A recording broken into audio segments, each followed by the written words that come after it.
Hi, today I'm in front of you OPPO Reno 10 and I'll show you how to customize any option on this device. So open first the settings application, then tap to wallpapers and style. Click to always on display. Here we got the switcher wheel which we could activate or turn on the AD option. We could switch the contextual.info to use the music playback here. In more display settings, we could switch the display mode from all day to set the schedule, the start, the end time, and to use it in power saving mode. Also, we could switch here the info which we could translate on our lock screen, just like time, date, battery status, and the notifications.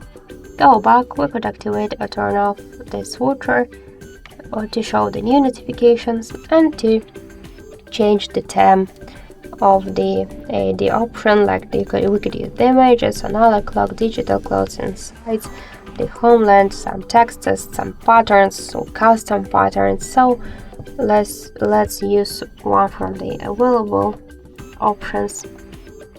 So we could switch here the colors of the text.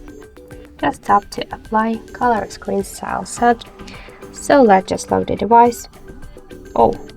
Let's just lock the device and we could see that we just successfully activated the AD option. So that's it. Thank you for watching, and if you find this video helpful, leave thumbs up and subscribe.